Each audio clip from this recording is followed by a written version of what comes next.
بسم الله الرحمن الرحیم. په نن درس کې به مونږ دا بینو چې ضد او په نقیض کې څه فرق دی. ضدین او نقیضین په د دوړو کې څه فرق دی، نن درس کې به مونږ دا بینو ان شاء الله. نقیض خو تاسو پیژنئ چې دغه د تناقض نه وتلی دی، او تناقض وی چې دوا مفرداتو کې یا په دوا قضیو کې دغه شان خپل منځ کې تعارض وي چې د هغې کې د یوې د اثبات سره د بلې نفي لازمیږي صراحتاً یا ضمناً. دلته دا خبره پیژندل پکار دی او مناطقه او د لیکلم ده، لکه شارح محشي د شرح تهذیب د لیکلې ده. هغه وایي چې اعلم ان التناقض الحقیقي ما هو بین القضايا واطلاقه على ما هو في المفردات على سبيل المجاز. چې تناقض حقیقی معنا تناقض دغه دا چې تناقض دیته وای چې د دوا قضیه په مابین کې قضیه څه ته وای، تاسو دا ویلی دي چې د مفرد لفظ مفرد په دوه قسمه دي. لفظ په دوه قسمه دي، مستعمل او مهمل. بیا مستعمل بیا په دوه قسمه دي، مفرد او مرکب. زه شارټ کارت درته بینوم.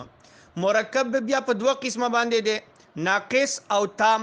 مرکب ناقص بیا تقیدی او غیر تقیدی، هغه خپل اقسام دي. او مرکب تام بیا په دوه قسمه باندې دي، خبریه او انشائیه. خبریه ته قضیه موي، د قضیه چې ده.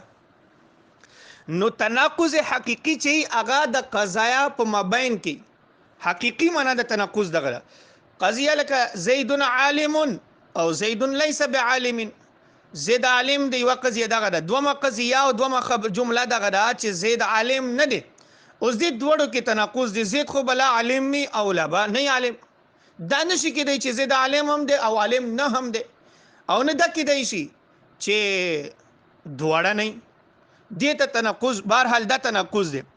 او په مفرداتو کې د دې استعمال چې دی هغه علی سبیل المجاز دی، حقیقت نه دلته. نو تناقض حقیقی معنا دغه دا چې په دوی قضیو کې سلبا و ایجابا تعارض وي.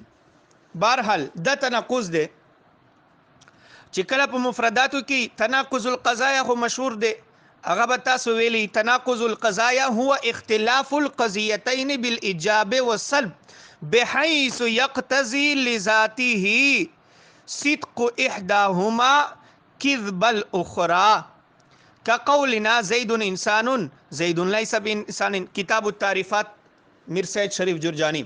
بهرحال نو تناقض القضايا دیته وای چې دوا جملې خپل منځ کې داسې تناقض او داسې تعارض راغلی چې په هغه کې کایوا رښتیاي نو بل به ضرور دروغ وي، او که اوله پکې دروغ وي نو دومره. لکه مثلا زید انسان زید ليس بانسان، د دوی جملې دي.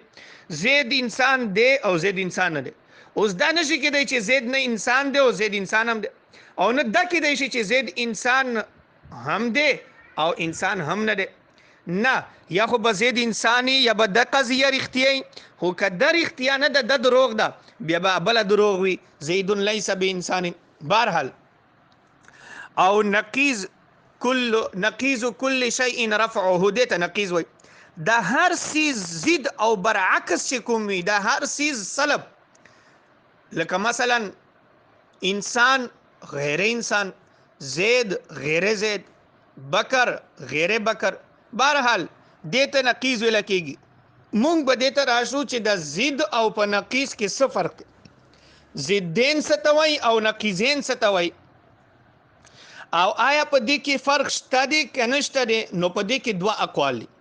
یو قول دغه دی چې ضدین او په نقیضین کې فرق نشته دی، او دوم قول دغه دی چې نه په ضدین او په نقیضین کې فرق شته دی. او څنګه دی پکې فرق؟ نو مناطقه په دې کې دوه فرقونه بیانوي. ضدین او په نقیضین کې مناطقه دوه فرقونه بیانوي. اول الفرق بين التناقض والتضاد ان التناقض يكون في الاقوال والتضاد يكون في الافعال، یا والتضاد يكون في الافعال. دوړه جایز. تناقض دیته وایي چې په اقوالو کې تعارض وي، او تضاد دیته وایي چې په افعالو کې تعارض وي. لکه مثلا دغسې خو ته ویلی شي دغه جمله ویل جایز دي. الفعلان متضادان، الفعلان متضادان چې دوه فعلونه خپل مابین کې ضدین دي. خو دغه نشي ویلی چې الفعلان متناقضان چې دوه فعلونه کې تناقض دی، دوه فعلونه خپل مابین کې نقیضین دي. دغه جمله صحیح نه ده.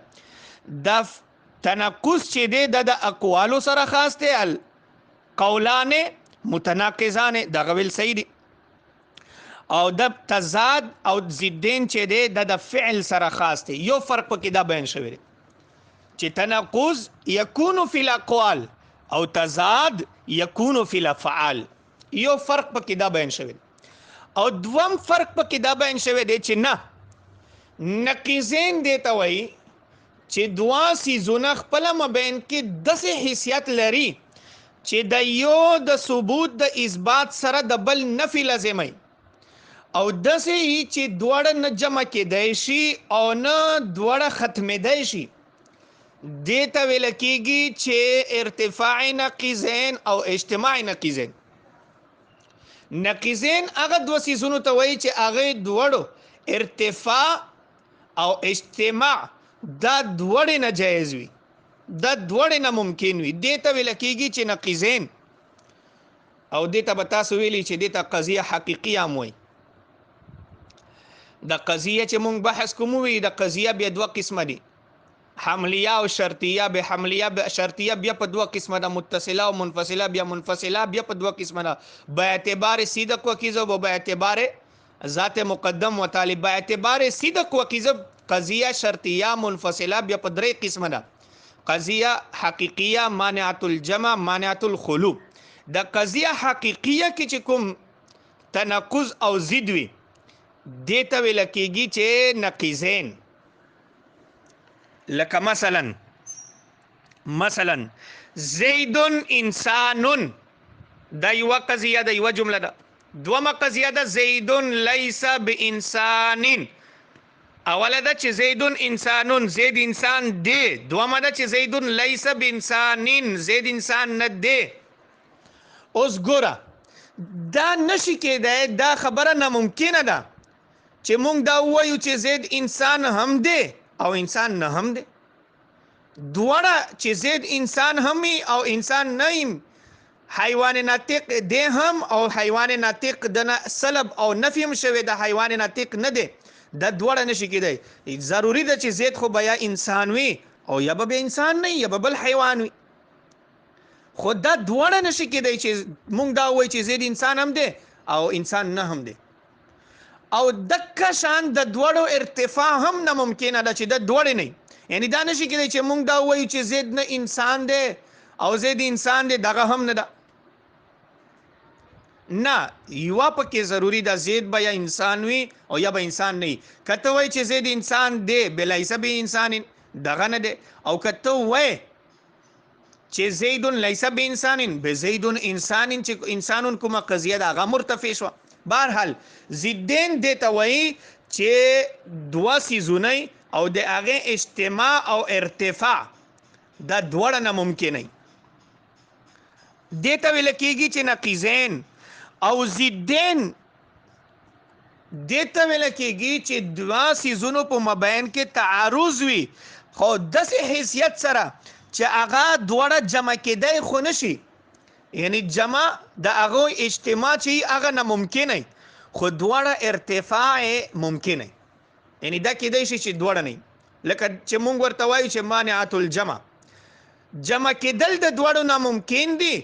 او دغه کېدی شي چې دواړه نه، دواړه ختم وي، د دواړو ارتفاع شوي، دغه جایز دي. لکه مثلا مونږ چې ووایو چې دغه کپړه هذا الثوب ابیض، دا کپړه سپینه ده، یوه دا جمله ده. او دومه جمله دغه ده چې هذا الثوب لیس بابیض، هذا الثوب احمر، دغه کپړه چې ده دغه سره ده.